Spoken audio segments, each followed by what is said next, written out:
To have the name on my record, but it wasn't no Larry Holmes was a legendary fighter, and if he was at his best, I couldn't stand a chance. He was a great fighter, great fighter, great fighter. My father left home at my early age, and it was just my mother. My mother worked, she scuffled, she took every nickel and dime she could to clothe all of us. And remember, it was like 12 of us, 11 of us in the family.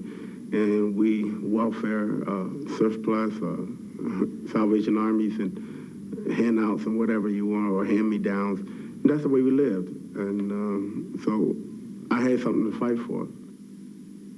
I started my boxing career in an anti-poverty program called the Job Corps. I entered the Job Corps to get a high school education because I was a dropout at 16. Lyndon Johnson started this program for underprivileged kids. I went in actually to get another chance to play football, but it just so happened I found boxing. I went to college. I got tired of going to college, so I went home. My dad said, if you stay, you pay rent. So the next day I joined the Marine Corps. And as a result, I played football in the Marine Corps for one season. And then they started taking people off the team, and they were started sending them to Vietnam. So I looked around, the only thing that was left was boxing. And if you became good enough, you became more or less propaganda for the Marine Corps, and they wouldn't send you. I think boxing is the most outstanding game sports-wise in the world. And I mean, kings and queens and rich and poor and the robbers and everybody else is in the boxing. And boxing has made a living to make money for everybody. So I had nothing bad to say about boxing but love it. Just imagine how I had 112 amateur fights, all those pro fights you saw. Look at me. Look at my nose, perfect shape. lives faith. Now, I'm not boasting. It's hard to be humble when you're as pretty as I am.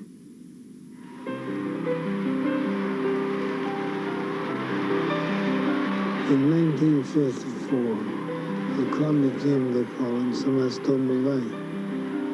There was a police officer downstairs named Joe Martin. He was training boxers and told me to learn to fight, so if I find the boy stole my life, I could beat him up.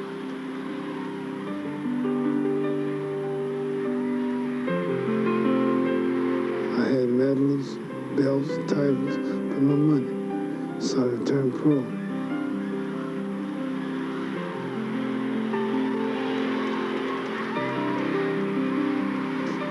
1961, $3,000. And my mother paid off some bills.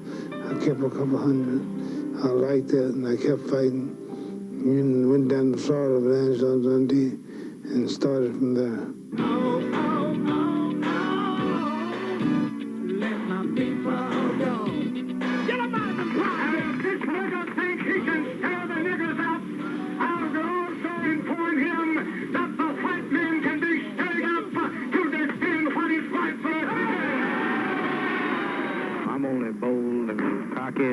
Before and after fight. Let me see you close your mouth and just keep it closed. Well, you know that's impossible. No, keep it closed. You know that's impossible. I'm the greatest. And I'm knocking out all bones. And if you get too small, I'll knock you out. Now close your mouth, but just let me leave it closed for 10 seconds. Well, that's impossible. You know that's impossible. Henry Cooper's nothing to me. If this bum go over 5 rounds, I won't return to the United States for 30 days. That's final. Okay, since you're not worried about this guy Cooper, how about when you get through with him? What are your plans after that? Well, you're right. I'm not even worried about this big bum. Cooper will only be a warm-up until I get to that big, ugly bear, Sonny Liston. Right, bodyguard? Right.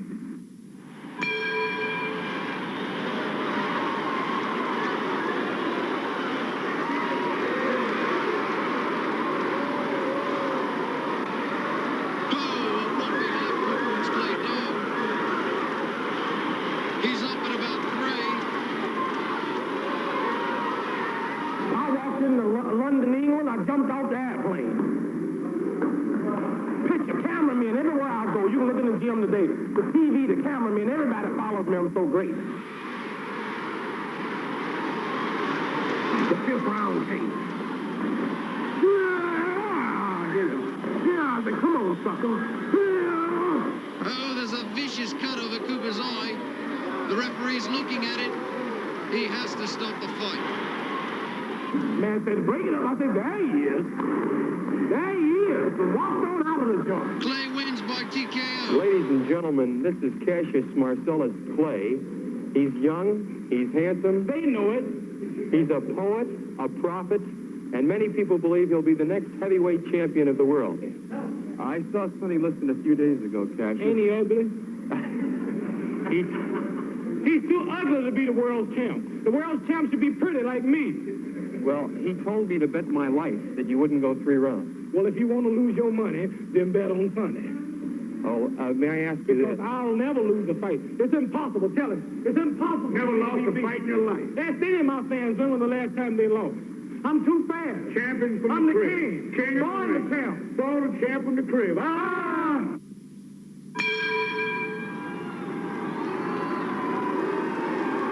And here in the 6th round, Clay is taking control of the fight. Clay comes out to meet Liston, and Liston starts to retreat. If Liston goes back in his farmer, he'll end up in the ringside seat. Sonny Liston has never before faced this type of opponent. Liston's timing is upset by the young challenger's hit-and-run tactics. Clay swings with his left. Clay swings with his right. Look at young Cassius carry the fight. Pandemonium has broken loose. Sonny Liston has not come out from round 7. Yes, but thou did not dream when they put down their money that they would see a total eclipse of the sun. I am the king of the world. Hold it. Hold it. You're not that pretty. I'm a bad man. Let's sing out here. So great, I don't have a mark on my face. Yeah. And I upset Sonny Liston, and I just turned 22 years old. I must be the greatest. I told the world. I talk to God every day. If God's with me, can't no about if you're just as sunny. I shook up the world.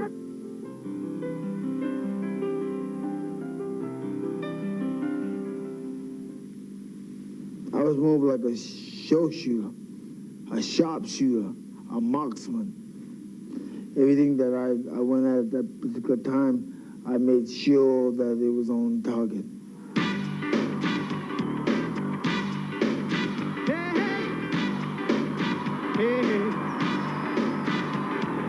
Morning comes sunrise, shine upon my face. Here comes another day. Gotta move along. I was the only guy in '64 who won a gold medal.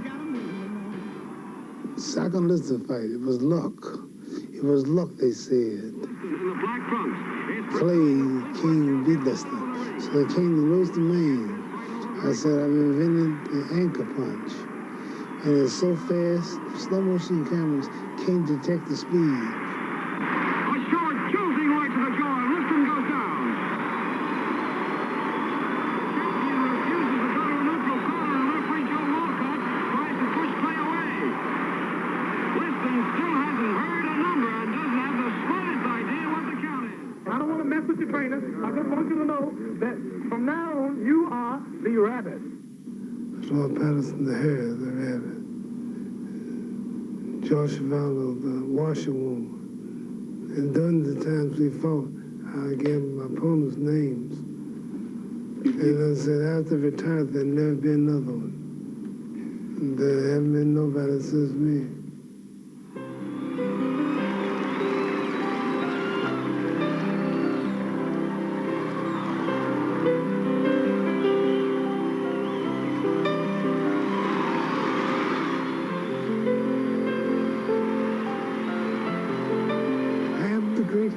I'm pretty, tall, Jack, full of fat. He's cocky. So ringside, I heard people say, knock the nigga out, hit the nigga. These certain rednecks in the crowd. And black people themselves, they were homeless, they didn't boast. So when me, I am the greatest. I say things they want to say, but they're fighting. They want to say what I say. They want to talk back to the white master. They want to reject Vietnam. They want to be cocky. They want to be fearless. So they love me because they saw that in me. And this is what made me so popular.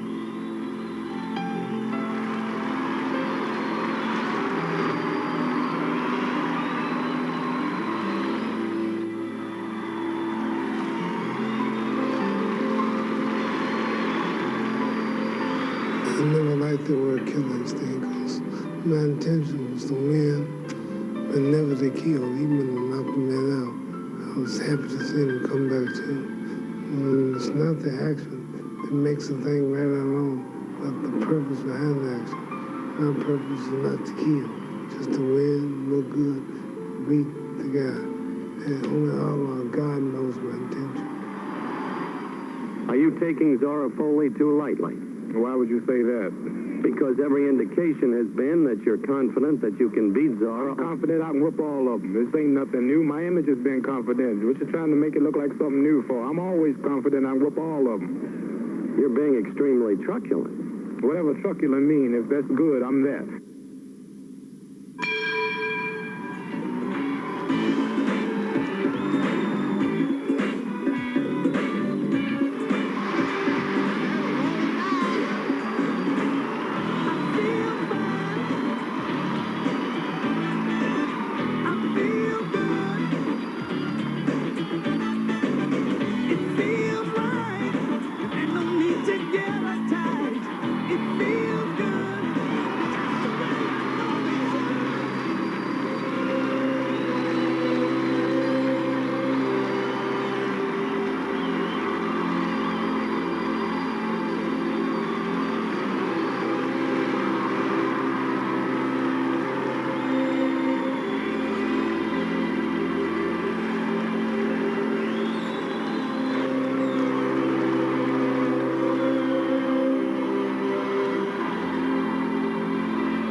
what happens to a registrant who refuses to take the step forward at the induction ceremony? We believe in obeying the laws of the land. We are taught to obey the laws of the land as long as it don't conflict with our religious beliefs.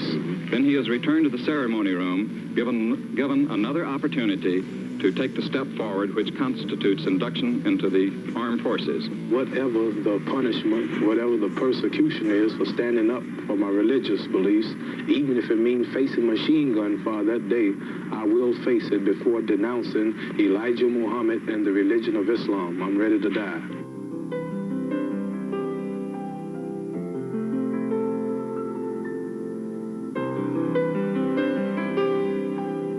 You were very, largely responsible for the black community rallying after the death of Martin Luther King to be a proud race. How do you feel about that comment, Kenny? Give up boxing for a while because of his religion.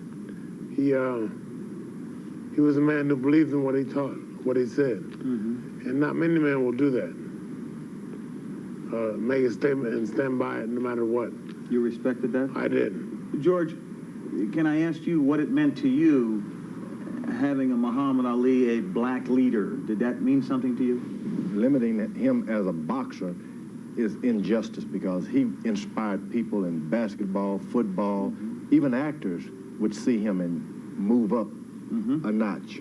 So this was probably one of the greatest men of all time. As Kenny said, that you don't find a lot of people will give up anything, to give up what they worked so hard for, just to lose it all, to try to prove a point. I don't believe in, let's say, Muhammad religious. That's his religion, and if he believes that's good. But I think if he had go, he didn't have to go to war. He had to fight nobody. He had to shoot nobody. I think he could represent the blacks as one of the greatest champions that ever lived. Just don't let it go and wave his hands high. He never put a gun in his hand. Reggie, I can't take no more. You gonna go after him?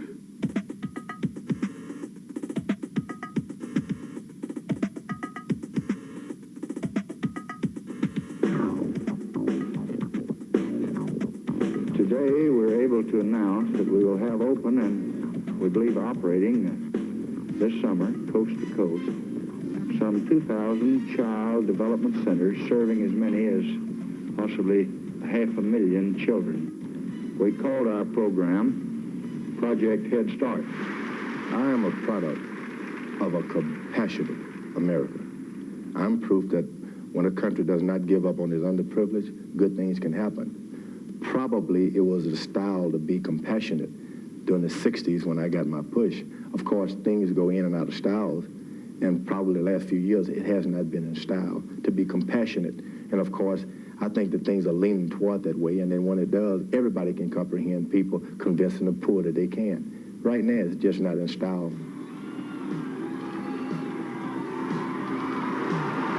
Probably the greatest thing that when I look back on it, being a 19-year-old in the 1968 Olympics, you don't believe that you can do anything like that. They put in that uniform on you with the USA and robe you down with a parade uniform, and it's like a dream, and it didn't end, even though to this day it hasn't ended.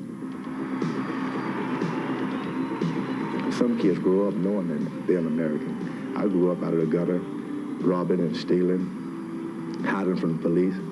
I was told at maybe 12 years old, one of my cousins called me shooting hooky from school once. And I thought she was out of the house, but actually she was still there. I thought she had gone to work. I sneaked in the window. My mother had given me the lunch. I'd eaten my lunch, come back, sneak in the window, go to sleep. I hated school. And my cousin told me, when she called me, I tried to make an excuse like a guilty person do. She said, don't worry about it, you're nothing. You're never going to be nothing anyway. She said, go to sleep. She said, nobody from around here ever become anything but drunks. That's it, over to the corner. The technical term. Referee stops contest. Generally, we would bow to the audience or the judge to show our humbleness. But this time, after I won the match, I actually had won. I bowed to the judge, and I had the flag on my side. You forget about the complexion and all of this. You want everybody to know what country you're from. And everybody started cheering, so I started waving the flag. No demonstration or anti-demonstration. It was just an emotional moment. I wanted everybody to know that I was from the United States of America. We were named after our slave masters when we first was brought to America. We were robbed of all knowledge of ourselves. If I said, here comes Mr. Chang Chong, you'd picture a Chinaman. If I said, here comes Mr. Khrushchev, you look for Russian. If I said, here comes Mr. Goldberg, you look for Jew. If I said, here comes Mr. White Cloud, you look for Indian. If I said, here comes Mr. Castro, you look for Cuban. Here comes Mr. Lumumba, Mr. Kenyatta, you look for African, a black man. Now, what's your last name? Whatever I get involved in, I want to be the best at it, and I want people to be satisfied.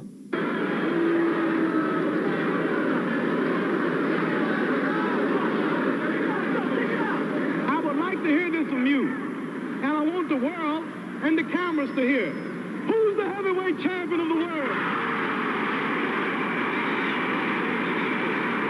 One more time, we don't want no excuses. They may say the film was bad or the camera was broke. One more time, who's the champ of the world? I just look at a fight at that particular time like it was my job. And I feel if I can do a good job with it, I have to be good. And I have to study it, and I pay attention.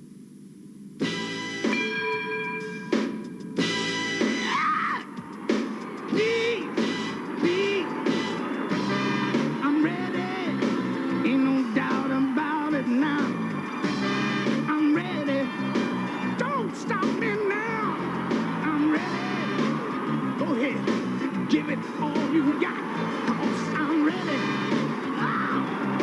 Please, please, please, I'm ready. I'm ready. Giving it all I got. Don't stop. I'm ready. Ain't no doubt about it now. I'm ready. Go ahead. Go ahead and give it all you got. And we fought in all the wars. And we still fighting in them. And still a nigga. What you mean if I believe in separation? I recognize the fact that you believe in it. That's what your people believe in. What you mean you don't believe in it? No, you just talking crazy. Every city I go to, I can find a black neighborhood and a white neighborhood. And what you mean don't believe in it? How many Negroes live out here just in this big old neighborhood? You can't blame a black man for wanting to leave all this mistreatment. You must be crazy. So what you mean don't take white money? Only thing white about that money is the white pictures on it. What you mean white money?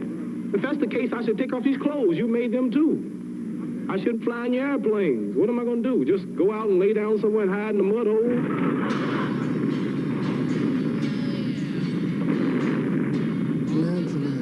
I would say I think it's wrong.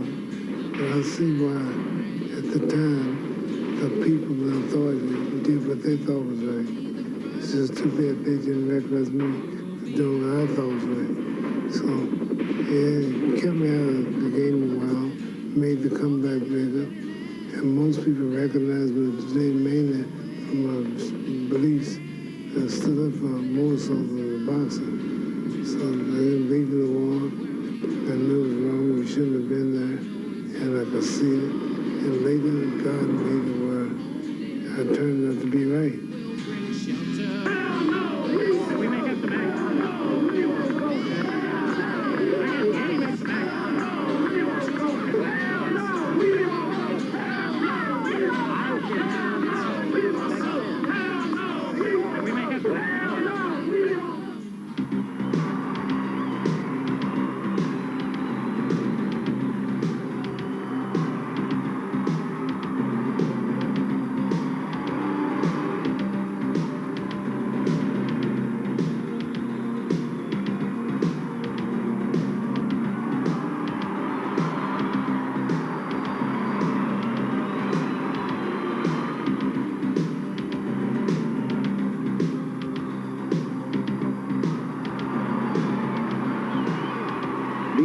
Authorities, people who will rank Joe Frazier over me and rank him the champion when I've never been beat.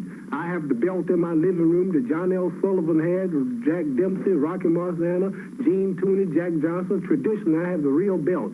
And for Joe Frazier to be a champion, he's got to beat me. See, those eliminations are only imitations. He's not the real champion. It always been in my mind to face Muhammad because he was the guy that always on television running off at the lips and, you know, and said what he can do. I said, you know, I don't believe that. Joe's gonna come out smoking, and I ain't gonna be joking. I'll be pecking and a poking, pouring water on his smoking. Then this might shock and amaze you, but I will destroy Joe Frazier. Is Joe Frazier your cousin? That's right. He sure is. And you think your cousin can whoop me? Uh-huh. You really do? Uh-huh. Anybody on my... Anybody on your what? Anybody in my family, I think, except me. Anybody in your family can whoop me? Yeah, except me. I'm sorry, Joe Frazier's your cousin. After I whoop Joe Frazier, you still gonna come in here and buy champ burgers? If I beat him, you gonna still buy champ burgers? All right. But try not to. Try not to. Try not to. I could say some gentlemen.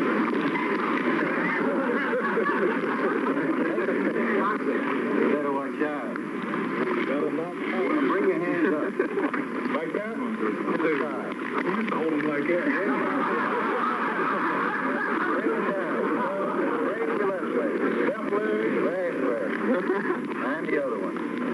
Now let's see your exercise. I want you to do it after this. Bend down 20 times, touching your toes. You do it 20 times. You gotta do what you do.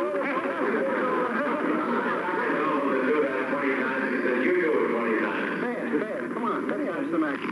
Quick, jump the ball.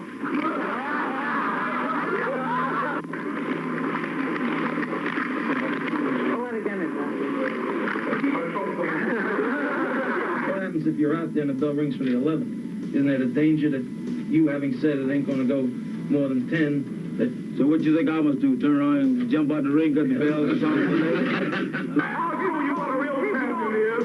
I'll show you what a real champion is. Take that thing on down. I ain't that heavy. Move it on down, Commissioner. I'll straighten it all out. 215 pounds. 215 pounds. You know he's in 215 pounds. I gotta go now. Are we gonna go? Like a butterfly, sing like a bee. Rumble, young man, rumble.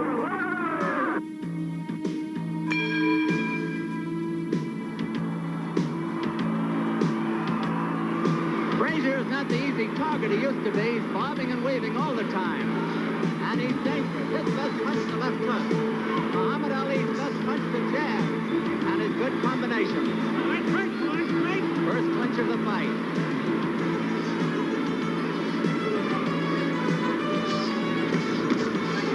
That was a hard left hook that caught Frazier.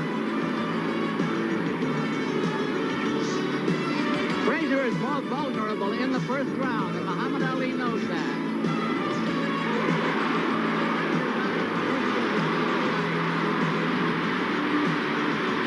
Muhammad Ali shakes his head and is warned for holding behind the neck.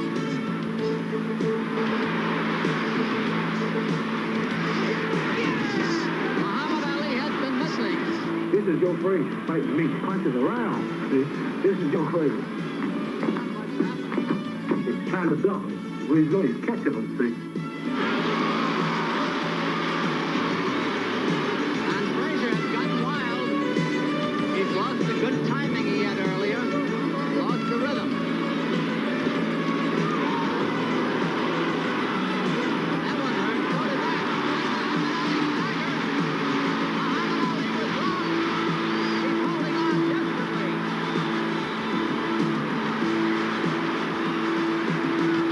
30 seconds to go in the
Joe Frazier handled me, count fours up.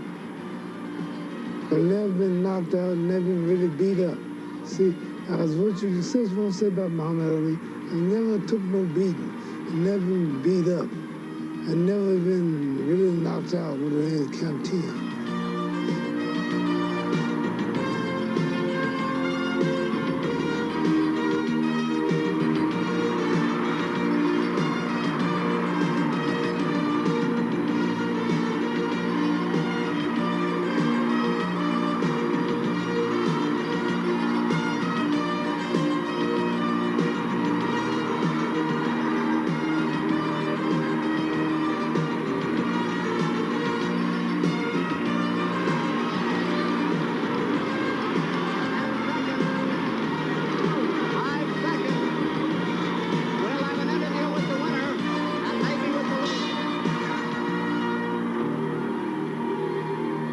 What about that 3.5-year layoff? Just saw 15 rounds with Joe. I hit him 3 times as one. Just as strong as he. We were both tired in the end. I think he was a little tired. Because if he wasn't out to get me down like he did with the beginning of the round, he should have finished me.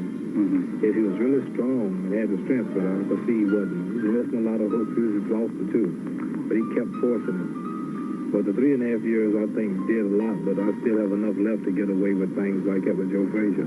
I really think the guy's kind of sick in the head, really. Because some part of the fight he rapped off and said, "Don't you know I'm God?"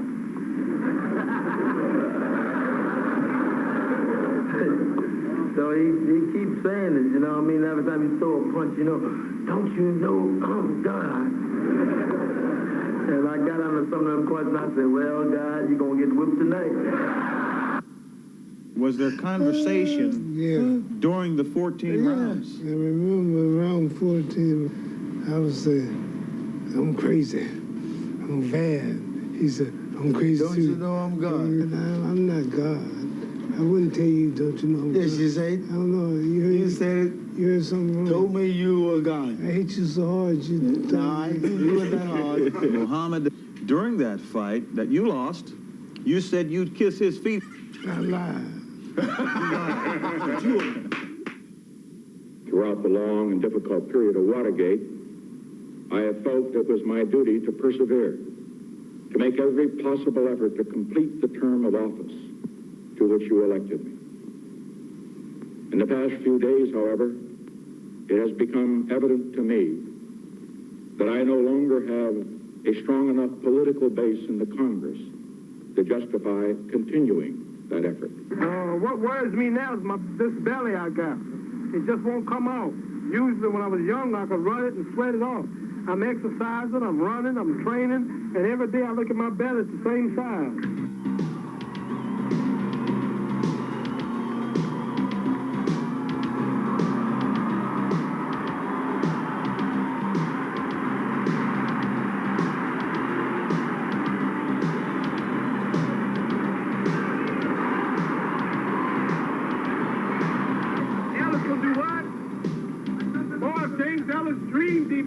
Wake up and apologize. Muhammad Ali's sustained attack is beginning to wear Ellis down here in round 12. Ali banging home short, accurate punches. Ellis trying to defend against one of the fastest heavyweights of all time.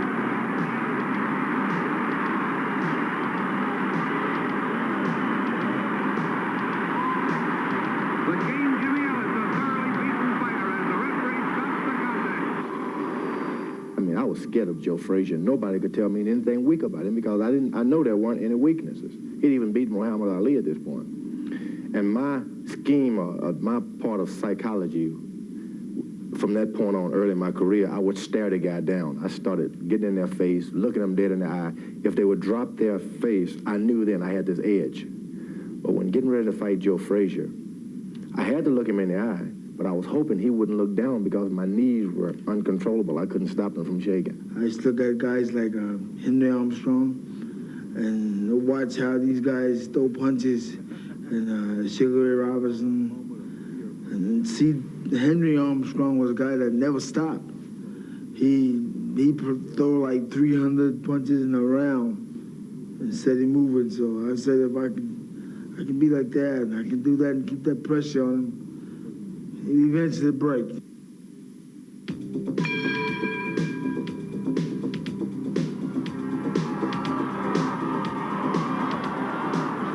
This time, I had watched Joe Frazier fight, followed his whole career by being on his undercard. I remember seeing him fight Jerry Quarry, and I mean Jerry Quarry was putting it to Joe Frazier like nothing. And after 4 or 5 rounds, Joe Frazier went in front of the camera, looked at his trainer and said, "Whoa," as though he liked it. And I kept thinking, I want to become champion, but I hope Joe Frazier die first. Foreman having a very good round. Joe is down. Frazier went down. Taking the mandatory edge. Foreman in complete charge of the fight. Frazier fighting back gamely, but he's having trouble. There's the countdown. 20 seconds to go. Frazier down.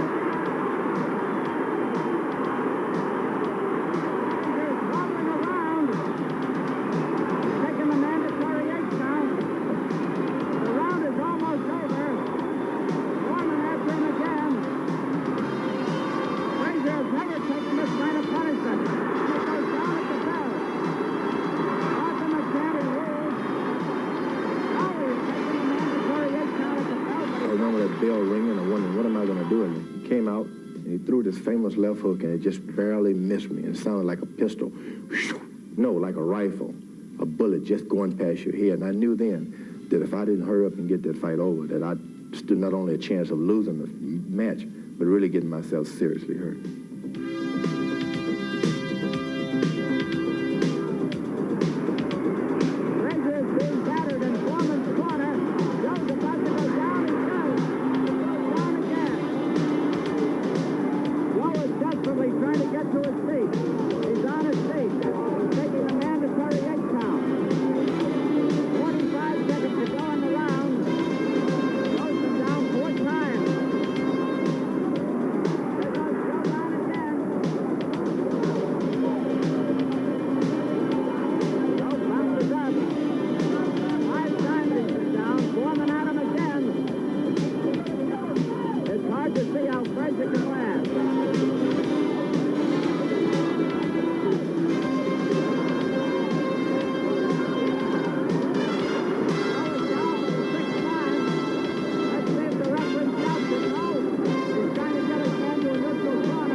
Will you fight now again, or will you fight Muhammad Ali? Right now, that was my main goal, was to win the World Heavyweight Championship. You got it now.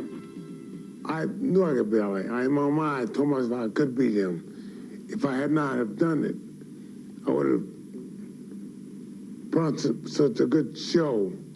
I would have done so much that would have been seen and put in a position where I could do more and fight more. My person will become bigger. See the way he's leaning over there, you can't land the right hand. He just keeps leaning over away from it. Plus the fact that when you're trying to land that left hand, that right hand... Well, like chess, I make a move to make him make a move so I capitalize. I didn't want to hurt anyone. I didn't want to get hurt. I just... It was competition, one-on-one, highest point. Left by Ali puts the fans on out of their seats at San Diego. This is heating up. A good exchange of right hands. Ali looking to counter his left jab with a right hand over. Oh, and a great right by Norton to the jaw of the ex-champion Muhammad Ali. He's rolling jaw round 2. And we went 10 more rounds. I didn't know it was broke. I just felt a little burning pain, so I took my teeth and kept my teeth closed because it felt better. But when I was holding them, I was actually holding the jaw in place. They found that after fast broke. If I knew my father's jaws broke, I would have stopped. Why? You think I'm a fool? Be fighting with a broken jaw? It's like hitting in my face, hard punches, and my jaw already broke, and man hitting on the truth might break it more. Man, that's a dumb question. Norton wins. Norton wins. Ali, in my mind, is the reason that there's so much money involved in sports today. Not only boxing, but football, basketball. It all started with Ali and his gift for gab and his showmanship and his receiving large purses. Because before Ali, purses were very minimal. During Ali's time, they grew. After Ali, they just exploded. In the closing seconds of this fight. It's coming here from Los Angeles, and the near-capacity crowd has really enjoyed it as we have. Less than 20 seconds now, and Norton coming back here, pushing the former champion against the rope. He knows he's blown everything he's got into it. He knows he's blown this last round, and he's blown all chances because he gave away too much to start this fight. Less than 10 seconds remaining now. Will not be a knockout. It must go the distance, 12 rounds. A tremendous finish here put on by the former champion, Muhammad Ali, as the bell sounds ending the fight. A split decision for the former champion of the world. I like the man quite a bit. When I had an accident, my wife told me he was about the third person to the hospital in L.A. By the grace of God, I'm still living, because I should have died. I was going on the freeway in L.A. on the Santa Monica freeway, and went to the top of the hill, and something happened, went over the hill. It's about a 35-degree angle, and I went over the side, and there was one tree. I found it. I had a skull fracture, broke my jaw, broke my leg, blood clots, you name it. I've always been very physical in my life. And to be that way so long, and then all of a sudden have everything turn, and then you're more or less crippled. You know, it's very traumatic.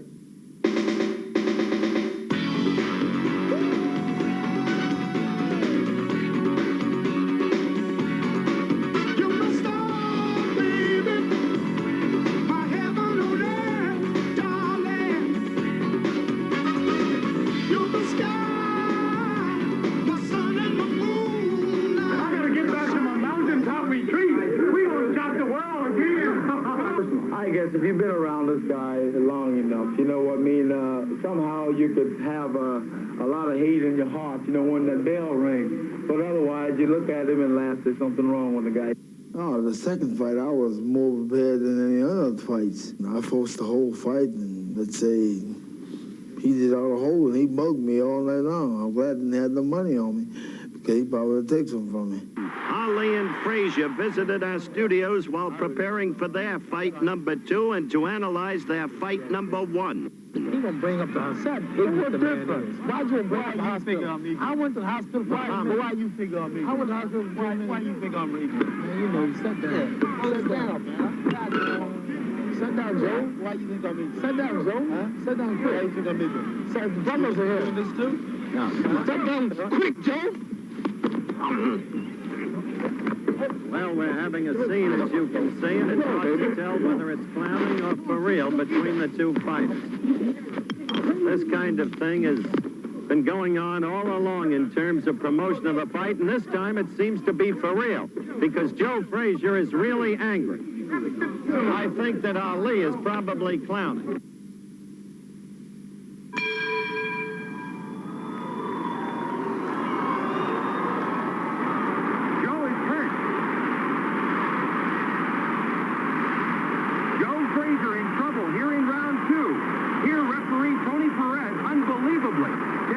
And some people think maybe the referee or somebody has some money bet on Frazier and did that on purpose, thinking I'll knock him out. That's just as Ali pouring it on here at the end of round 2. This is the 12th and final round. Frazier looking for that knockout here in round 12. Joe is going all out. Frazier tearing in there with dynamite punches.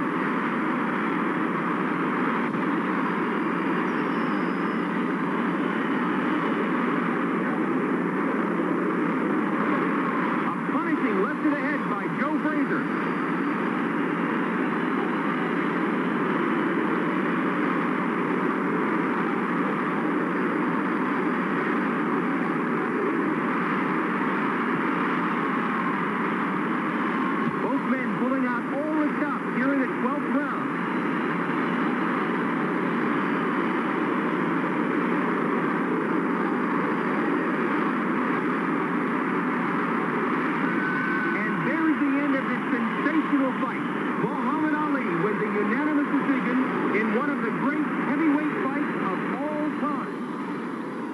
for me, it wasn't a thing where I had to win.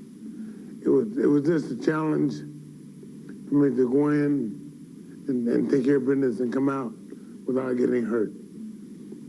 There were three or four of my fights that I hit the man and it paralyzed him right there. It was a good shot, and I saw that he was gone. He couldn't do anything else, so I walked away. Kenny Norton was a fearsome specimen to watch. He was a throwback to some of the old gladiators. So this man was really, you didn't want to, I was forced to fight the #1 contender. And that way I made up, of course, I was matched with Kenny Norton. Didn't want that match.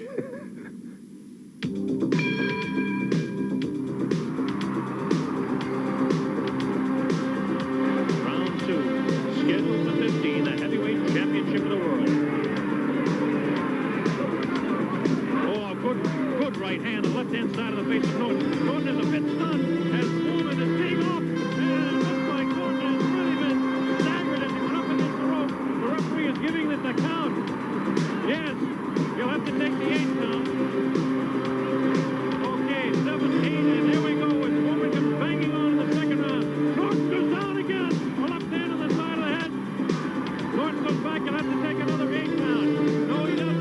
He's late to referee as the left hand goes to the side of the head. The right uppercut, a left jab, and a big left. That's Norton rolling to the canvas for the second time. Norton is in Queensville. He doesn't know where he is. It's up to 5, 6. I don't know if Norton can make it. It might be all over right here. It's up to 9, 10, and are they going to continue or are they going to stop it? It looks like it may be all over, and it is all over. George Foreman retains the heavyweight. He hit Ken Norton just like he do all his opponents, caught him out. I mean, he is hard, but if the man can stay out of the way for 5 rounds, stick him, move, stay out of range, be in good shape, he'll retire George Foreman. This man depends on getting this man in the first 1 or 2 rounds. If he don't do that, he's frustrated. Stick him with left jabs and right crosses, tie him up and box him, and you'll retire him. Dolly. I know this man is going to whoop George Foreman, and I'm going to whoop him of all places in Africa, in the Congo, where the Lumumba boys are. Dolly, now that you have your cool about you and you calm down at this point, I want you to answer this question. How could that man go 24 rounds with you and only 2 with the heavyweight champion of the world? Because George Foreman is not as good of a fighter scientific as I am, but I admit he's stronger and he hit harder. I'm not a hard puncher. I'm not known for being a hard puncher. I fought many men like Floyd Patterson, Zoe Foley, George Cavallo, who are stronger than I am. Many I couldn't knock out, Sonny Liston. But I'll tell you this, boxing ability, speed, whooping him on points, for the distance if necessary. Then I'll whoop him. Well, fight in your home territory. You couldn't be any happier the way this is coming up in September. Why would you call Africa my home territory? You've been telling me that for 10 years. That's right, and if you come over there talking like that, we'll cook you. George, tell me about the fight that you had with Kenny Norton. I really didn't want that fight, but I was put in a position where I had to take it by the governing bodies. And I didn't want to fight Norton. But he was advised, I figured because he is so good, and the word go around that George Foreman keeps his head straight up, that he would try for a knockout. I think if the fight had gone 5 rounds, he could have whipped me too. But he started throwing big hooks early, and we got into an exchange, and I got the better of him. And I kept thinking, I remember I knocked him down. I said, I better get him while he's down, too. I even got him then. I didn't want him to get up. Oh, fart. I didn't want him to get up because I knew if this guy get warmed up, this fight would never end. Did you try to go blow for blow? I was going to go out, act like I was going to go toe-to-toe, make him load up, back off, and counter, and use my hook. But as you saw in the fight, when he loaded up, I backed up, and he kept backing, and kept backing, and I stumbled. Of course, I had knocked out Joe Frazier and beat him convincingly, of course. Then I'd knocked out Kenny Norton, who was, I figured, the greatest physical specimen one could ever look at. And I was kind of afraid of Kenny Norton, but I did win the boxing match. I was able to eliminate guys pretty easily who had really given Muhammad Ali a whipping. So people were telling me, George, be careful, don't kill Muhammad. He's old, take it easy. The adjectives used in the press has been beautiful. The more strong man they make this guy, the better I like it, because my fellow's got plenty to shoot for now. He's the underdog twice, going to shock the world and become the heavyweight champion of the world again. I've always said he's the greatest heavyweight of all time. He has to lick Foreman to make the press admit this. I've been working 4 months for this fight. My weight today is 214 pounds. That's fight weight already. I'm way ahead of schedule. My timing, my accuracy, my reach will be 1.5 inches longer. The man is slower. The man is flat-footed. The man don't stand a chance. The stage has been set. This man is supposed to annihilate me. 10 years from Sunday Listen, I was supposed to be get at that time. I think it's befitting that I go out of boxing just like I came in, shocking the world by beating a big, bad, ugly monster that nobody could beat. I got into Africa 15 days prior to the boxing match, 10 days prior to the boxing match. I suffered a cut, and they wouldn't let me out of Africa. I found out quickly that all the airlines flying in and out were controlled by the people and the president of Zaire or whatever, and George Foreman could not leave town.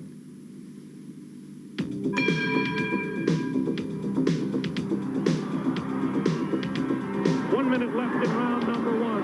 The heavyweight championship between Muhammad Ali and George Foreman, live via satellite, direct from Zaire, Africa.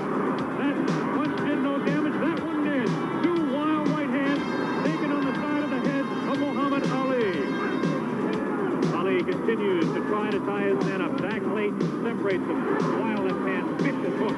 There's a real strong right hand just underneath the heart. And Muhammad Ali is taking the punishment now. About 25 seconds left in the round. Ali, face left, goes the straight right hand. That right hand lead has George Foreman slightly confused, but a straight left jab thrown by Foreman. Has Ali in the corner. Ali dances back, hangs on. What a tremendous face in round number 1. A hook to the body of Muhammad Ali. Jack Layton, the referee, separates them. About 8 seconds left in the round. Round 1, Foreman and Ali. Ending round 1. I realized 7 rounds of this, I'll be finished. So I realized this, I'll stop and let him burn his energy while I lay on the ropes, doing the gimmick called the rope-a-dope. Foreman setting him up against the rope. What a vicious fast by Ali. Ali definitely showing the hand speed in this fight. There's the chant. Ali Boumaier. That means Ali, kill him. In the sporting sense, of course.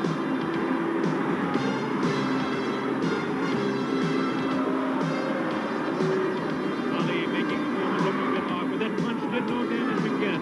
Taking it to the head of Muhammad Ali. But that punch did.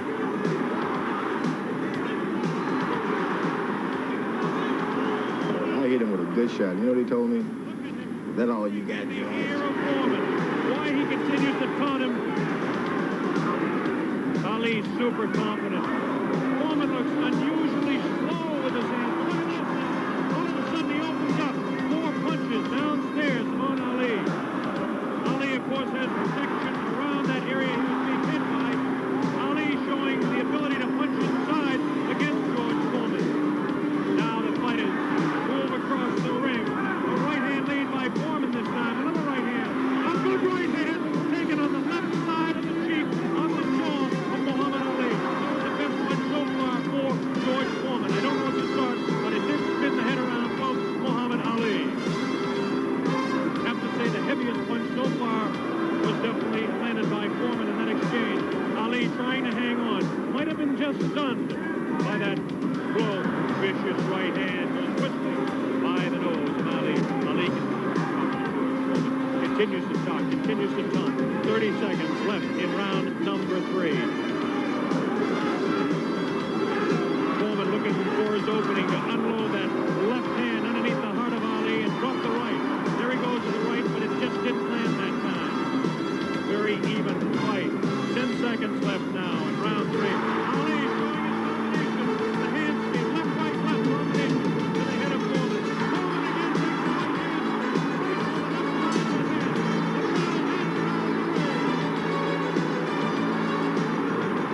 I remember hitting him so hard in his chest.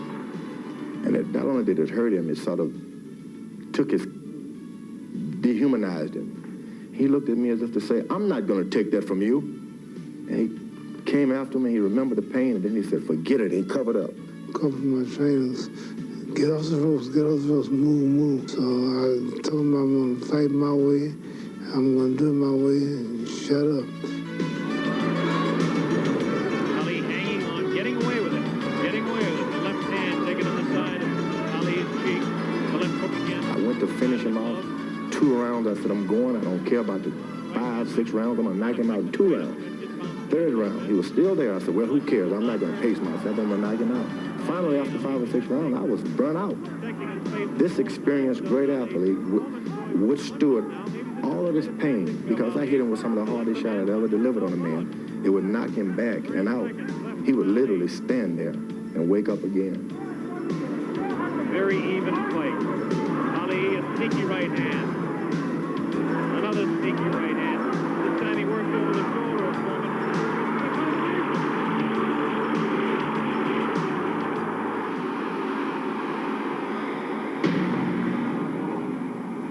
I burnt myself out, and he caught me with the right hand just as I was walking and following him without any respect, just trying to get one shot in. Tricked me, moved off the rope with this lightning speed that he was not supposed to have at this age. 1-2 combination caught me right on the chin. I said, I can't believe it. I hit the floor. Actually, I hit the floor again with my fist. I waited for my corner to tell me to get up. A boxer is not supposed to get up. He's supposed to wait until his corner say get up. My manager told me to get up. He counted for me. When I jumped up, the fight was over. I had lost the heavyweight championship of the world to Muhammad Ali, and there he was with his hands raised. And I had to eat crow feet.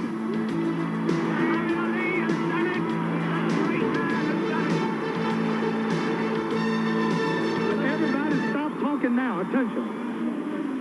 I told you, for all of my critics, I told you all that I was the greatest of all time when I beat Sonny Liston. I told you today I'm still the greatest of all time. Never again defeat me. Never again say that I'm going to be defeated. Never again make me the underdog until I'm about 50 years old. Right. Then you might get me. I told you I'm the real champion. I told you, I'm the champion of the world.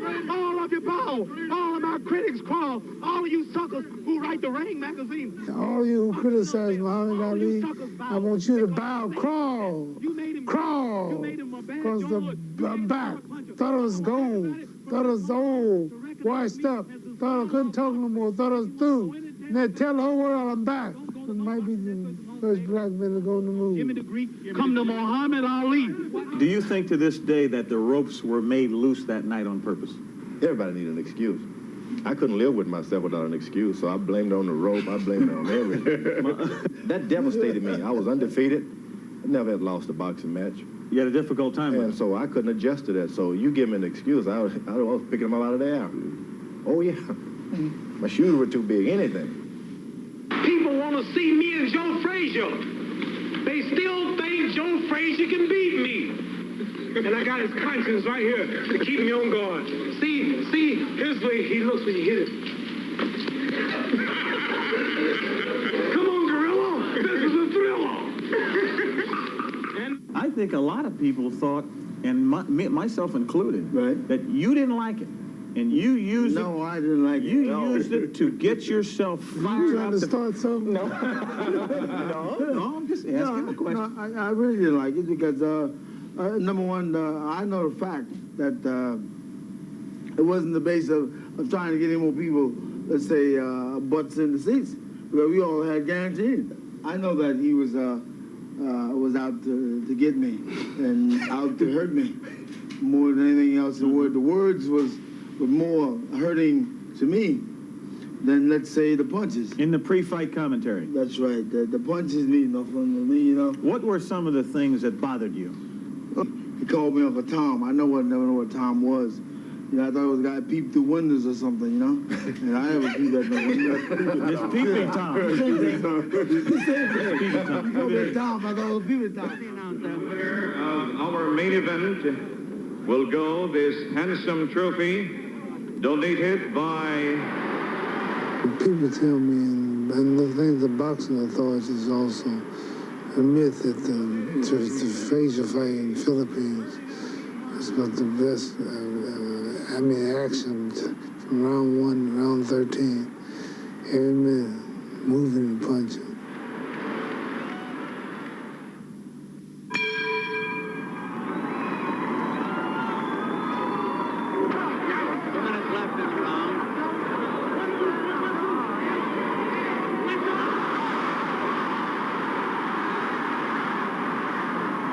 But it was the same thing again. I was behind in that particular fight.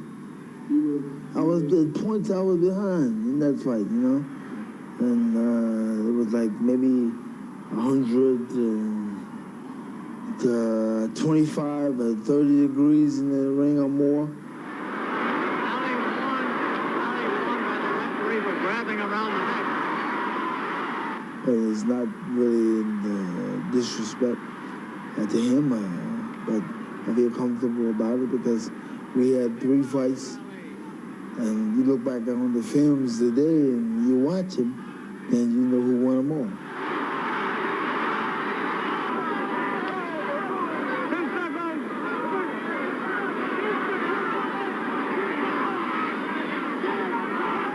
Frazier looks awful tired, is puffed around both eyes now.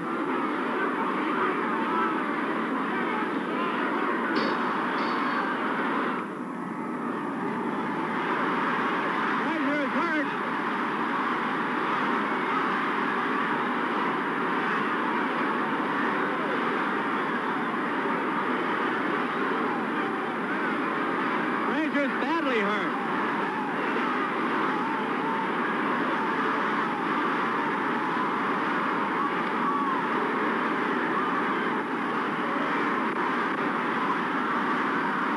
It was just as many blacks had won't see his lips closed as white. You know, it didn't make no difference because he didn't believe in whether you were let's say white or black. He was more in his religion. That's what it was. If I wasn't a Muslim, you know, you wouldn't move. You were just bad as being white. You know what I mean? Yeah.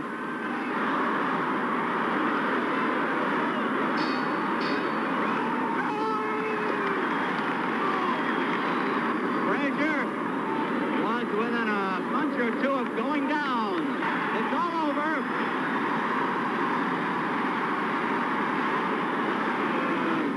I bet 2-1 for you.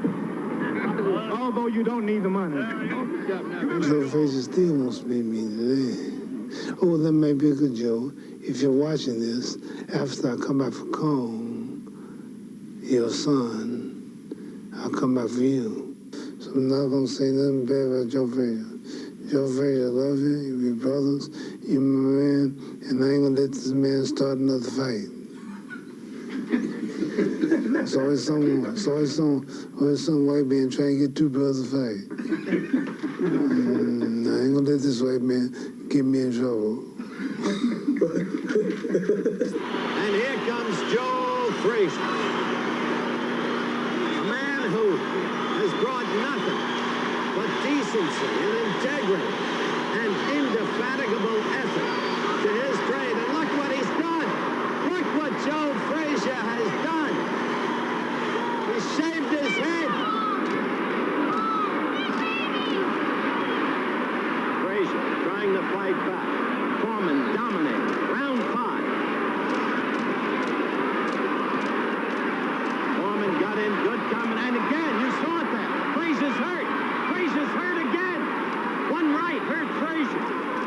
Frazier's down. Frazier is down from a right. Mandatory 8 count. George Foreman looking revived tonight. Frazier getting the left. Frazier getting the right. Frazier taking it from George Foreman. Foreman again with the right. Second knockdown in the round. One more knockdown. This fight is over. George Foreman struggling to Frazier, struggling to his feet.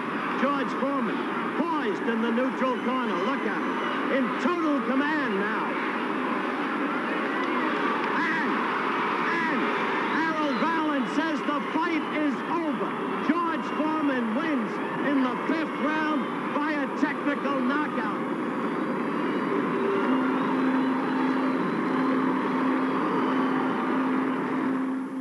Over 10 years ago, I stopped boxing. At an age where everybody said, hey, you shouldn't do it. I became a full-time evangelist. And I would read articles about George Foreman as a coward. He's scared. He's trying to make up an excuse. He's got a crutch. He's a coward. Now he's using the crutch as the Bible. The Bible is a crutch. I had to eat all that up, and I did eat it for 10 years. And I took on that challenge and was a full-time preacher and minister and took care of churches and built them, traveled around the world, giving my testimony when a lot of people looked at me oddly. That was a true challenge. The true challenge was not the staring Joe Frazier and Muhammad Ali down, but picking up a Bible and going around the country telling people that God loves you. I feel good.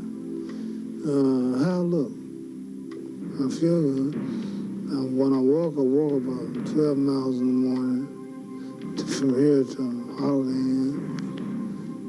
About 12 miles. And some days I go to gymnasium and work out 12, 13 rounds on the bag jump rope. I don't feel no physical weakness or sickness. They say I have Parkinson's syndrome, but I don't shake. And people with Parkinson's,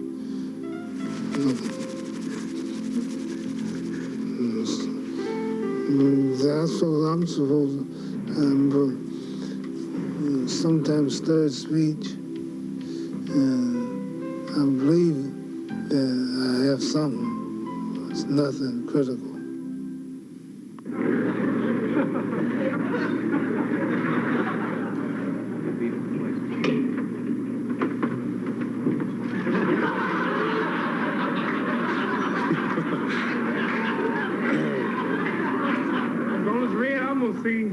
I feel that my main asset is going to be given by Ali because of the fact that, as I stated before, that he's going to stand there more now. He says he's not going to move as much, and he's going to walk to me more. So therefore, his head is going to be my main asset. On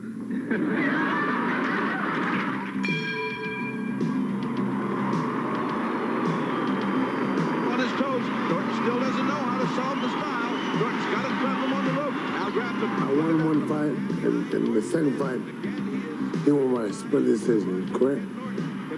Go either way. But the third fight in Yankee Stadium, I thought I won. Sliding along and punching all the time he's sliding. 55 seconds to go. Ali's won at least 2/3 of this round. Can he keep it up? Can Norton do something spectacular? The fight, more or less, was at the turning point in Ali's career. If he had lost, we were taking a lot out of the sport. So I wasn't just battling the man. It was the game. Out of Norton's grasp. Oh, he threw a haymaker but missed. Ali comes back with a flurry. Both not landing, but big foot. Another big right hand. Another big right hand by Norton. All he did was catch air with those right hands. He's desperate. He knows he's blowing the title. But another right hand.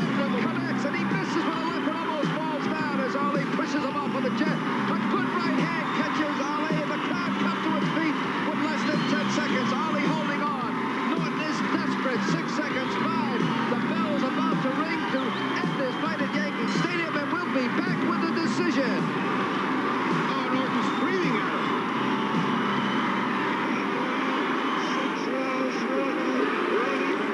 Muhammad Ali, still heavyweight champion of the world, and in his corner, Norton is crushed. He had no name, no prestige, no threat, so I said, I'll beat this guy. So I didn't really train like I should.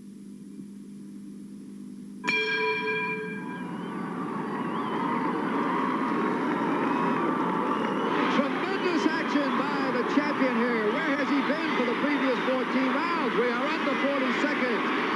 Another desperation left, missed by the challenger. Ali onward, but still pursuing, hoping, praying that perhaps one of these punches will connect and the gallant challenger, Leon Spinks, will fall.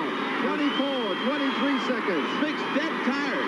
Dead tired. It looks like he was out, but he came right back, and now it's Ali that's showing the signs of where it is. He didn't. That's really a shuffle forward. Now it's 13 seconds. Now Leon, having him against the rope, is throwing everything he can. It's 8 seconds away, or he's lost it. He's still here with Ali. Ali looks like he's in trouble. He's leaning against the rope. It's 2 seconds. It's 1, and at the bell, a tremendous right hand. Look at Ali stagger back. People thought I'd throw the fight some do with Spinks first time, because I lost close and came back and beat him to win the title 3 times. They think that was a setup. It wasn't. If it was, I wouldn't have brought it up.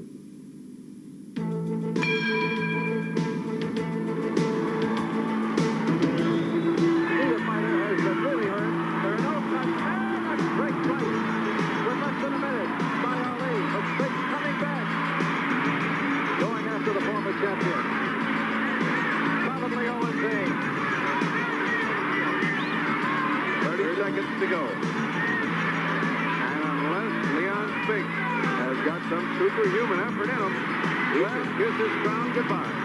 Well, good right hand by Spinks. The old butterfly is stinging again. Well, Bobby, there it is, 11 seconds. 11 There'll be no knockout, that's for sure. There never was going to be one. 8-7. That is about it, folks. Ali is the world heavyweight champion for the third time at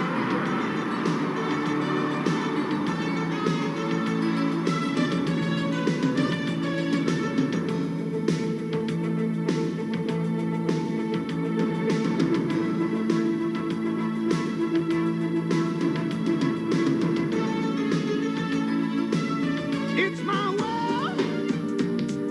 Don't you come a messing with my world. I don't appreciate the fact some people just can't see. It's hurting you and me. It's my world, your world, our world. One world, my world. It's my world. Don't you come a messing with my world. 'Cause I don't appreciate the fact some people just can't see. It's hurting you and me. I fought Kenny in 1978. I was in good shape, but I had a problem. I had one arm. I pulled a muscle 6 days before the fight, and I didn't really want anyone to know it. And so I just did road work and go in the gym and shadow box. And when Kenny Norton time to work out, I go over and try to take his concentration away from him because I wanted to take away from the rumors that were going around with me hurting my arm or something other.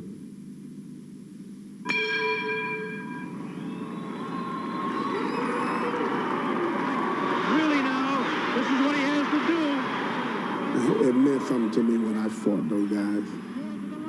It meant something to me when I went in the ring with Kenny Norton and Muhammad Ali, and it was a sparring partner for Joe Frazier. And when I walked into the room and George Foreman says, Larry Holmes, you know, it means something. It's a big round for Kenny Norton, I'm afraid.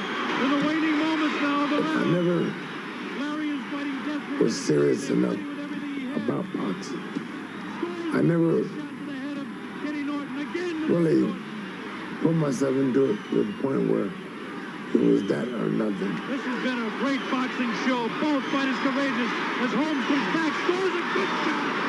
He's got Norton in trouble. Yes. He's got to follow up. Uppercut scores. Running out of time, and that's it. It's all over. Larry Holmes has done it. Well, I knew that I could beat Muhammad years before I fought him, a couple of years before I fought him, because I was his sparring partner. And being a sparring partner, I got the opportunity to watch him, to learn from him, and to be around him a great deal.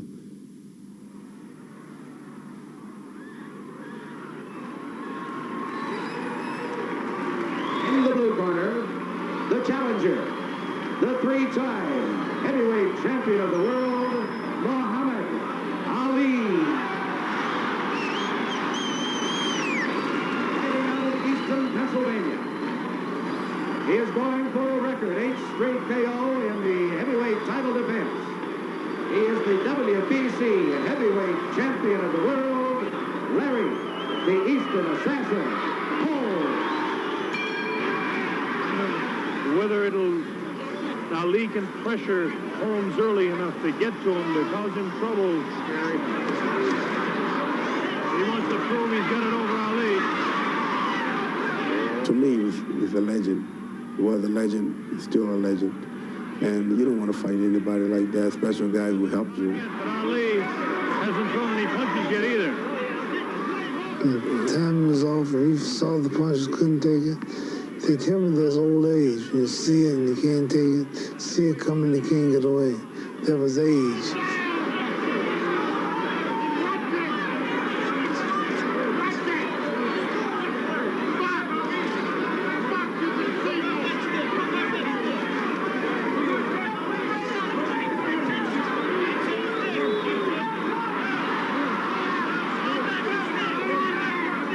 I think he popped him pretty good.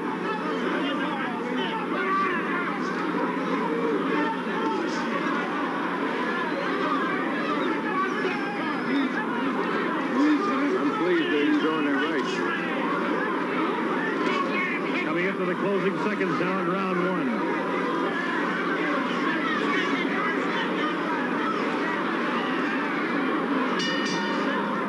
I didn't have no charisma, they would say. They didn't want me to have charisma. I had charisma, but in my own way. I had the charisma.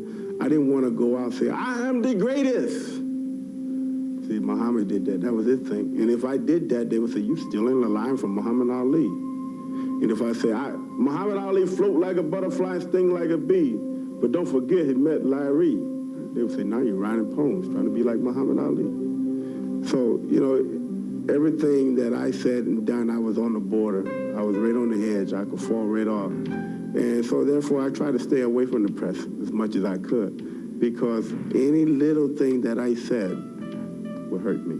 When I took the name Muhammad Ali, and people heard the name Muhammad Ali in America, champion, all the Egyptians says Muhammad Ali's Muslim, all the Arabians, Indonesians, Pakistan, Africa, in Libya, all the Afghanistan, Morocco, Pakistan, they all said Muhammad Ali, a Muslim, a world champ, his first time. That made me famous. I think it survived.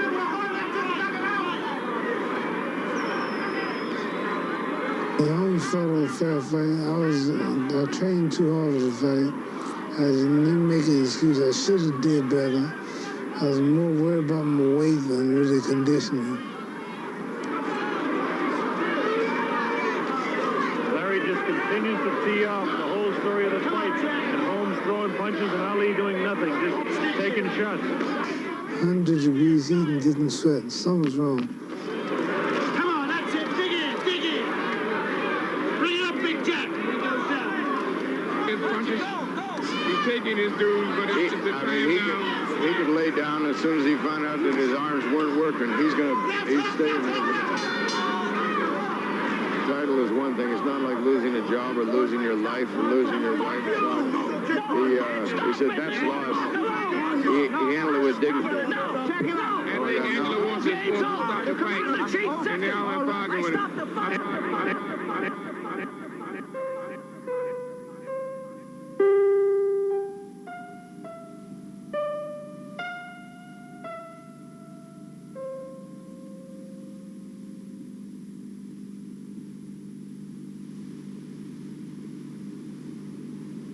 Champion, the people's champion, as I wanted to be while I was fighting. The guy who gave opportunities to fighters that wouldn't have got opportunities. A fighter who accomplished and set examples. The guy who, like, walked the road that he wanted to walk.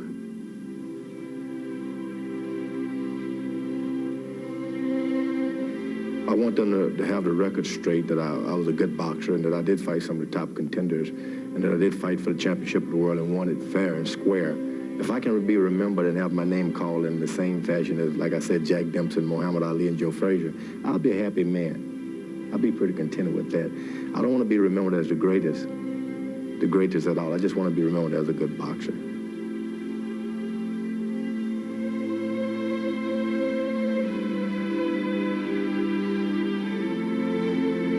An intelligent being, a caring being, an individual who, even though he was very competitive,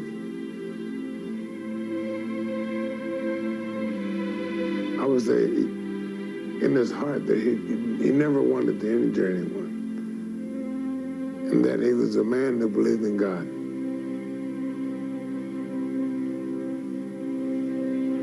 Boxing is good to me. I love it. It just bothers me when I hear people trying to shut it down. I mean, if you didn't make it good or you didn't make a couple of bucks and you wasn't a good leader, that don't give you the right to knock it down, because boxing have put a lot of bread in a lot of people's pocket. Same thing as love.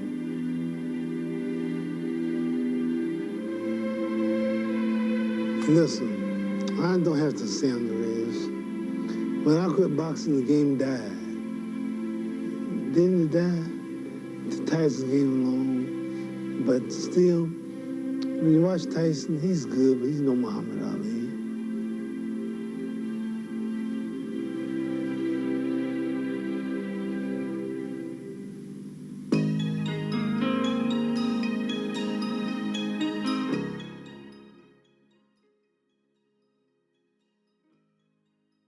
Yep, this could be time to now come to reflection that rest in peace to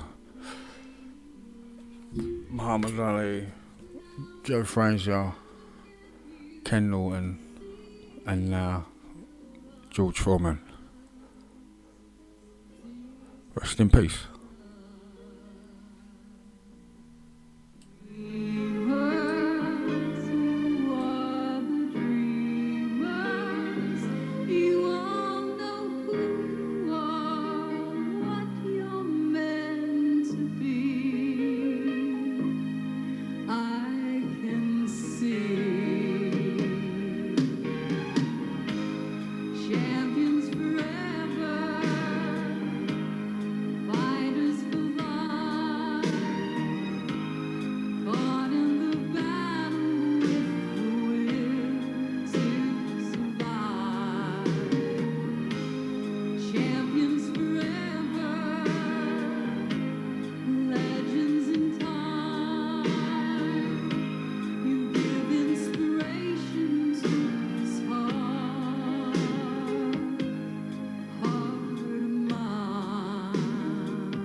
Fed. See Tyson stick move. Fast, look at him. Can't see the man. And when I say go, you just want to hit you 10 times. Okay. Ready? Wait till I say go. Go. Watch out. Want to see it again? I could beat all those guys in my prime. If they would take the book instead of me as my career goes, I would have to be the greatest of all time. Well, I never heard boxers talk until I started. Now they're all out talking me. The job of a champion is to get the championship. Make as much money as you can without risking it, your title. Mike Tyson is the champion. Now he's going to try to make as much money as he can without risking the title or being hurt. I could be champion of the world right now if I'm given the opportunity. The only thing that's stopping me now is the opportunity. George Foreman is ready. All I need to do is drink my milk and run down the street, and I'm ready. Wait till I come back. Watch this. I'm going to destroy Mike Tyson. I tried to retire, tried to be cool, but I had to come back. I have to come back. I'm going to show the world that I'm the miracle man. And the miracle don't have to have it. I'm so big, I have so many followers in the world. If America wasn't on the map, I still got millions of followers and friends and brothers. So I'm going to take you back to Africa, to our homeland, Kong. And Kong, there we'll have the showdown. So I'll see you soon. If we can't get right here, we can go on the moon. Are we tuning now or it's talking? Are we tuning? shooting. Hey, man. If we were shooting.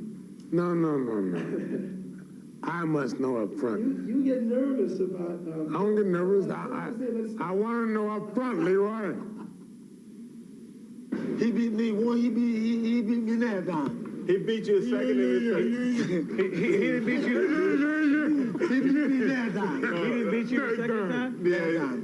Whether he like it or not, the judges say he probably won. Second. We had three fights. I'm getting sick and tired of it. Let's get him. We had 3 fights, you know. He won 2 and won 1. I won 1.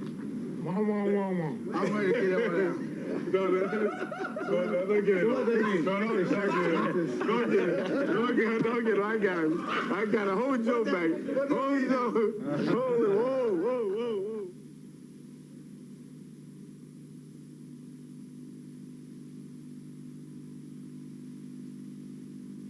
What a fantastic video. Thanks for watching. Like, subscribe and leave a comment.